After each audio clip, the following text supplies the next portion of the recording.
In a cave deep in the mountains of Tibet, the roof of the world, a faithful student studied at his guru's feet. Both the guru and the student were extraordinary people.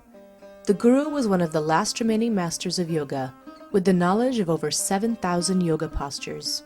The student had mastered ancient Eastern philosophies and had received prizes, degrees, and accolades. He was sought after by many religious institutions looking for a leader.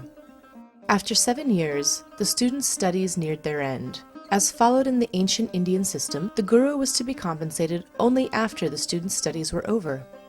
The student asked how he should compensate his guru. This was a pivotal moment for all whose lives had been touched by yoga.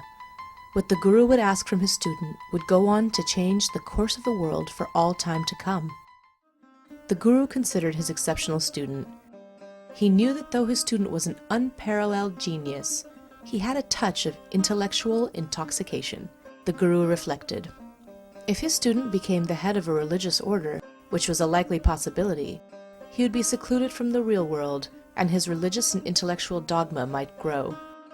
The guru did not want this to happen. He told his student that he wished nothing for himself. Instead, he wanted his student to get married and spread Hatha Yoga, the yoga of postures, throughout the world. The student was surprised, but knew he had to comply with the wishes of his venerable guru. He had no idea of the difficulties he might encounter along this path, but bowed deeply before his guru and took his leave. The student returned home and was married.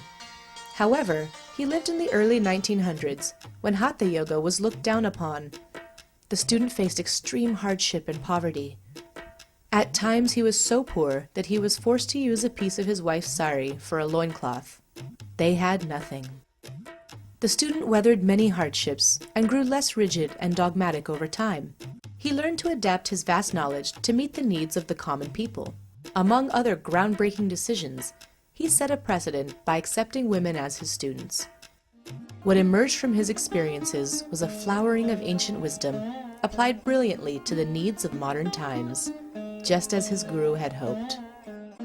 The name of the guru was Yogi Ramamohana Brahmachari, and his student, T. Krishnamacharya.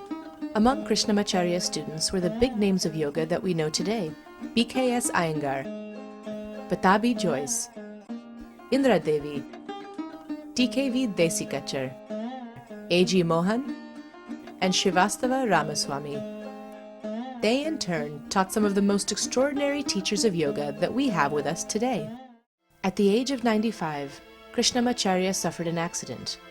Each morning he rose from bed and went to sit in his chair.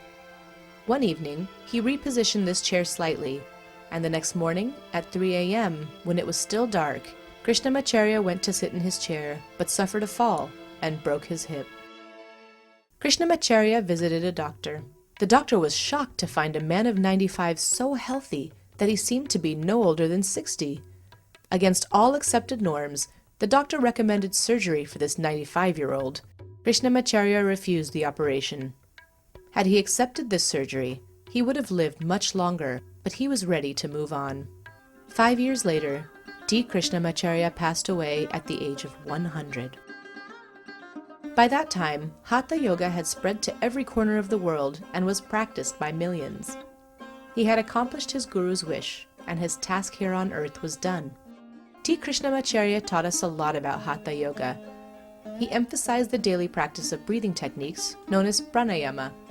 He also incorporated breathing techniques into the yoga asana itself.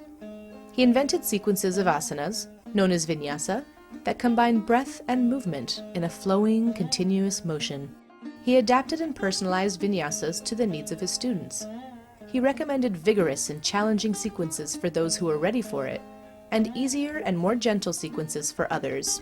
He revived the art of yoga therapy by combining Ayurveda, diet changes, lifestyle changes, personalized vinyasa, pranayama, and meditation to heal or mitigate illness. Anyone can be a student of yoga. Allow Hatha Yoga to open the door to deeper meaning and joy in your life. Join us at My Life Yoga and let us take this journey into deeper meaning and joy together.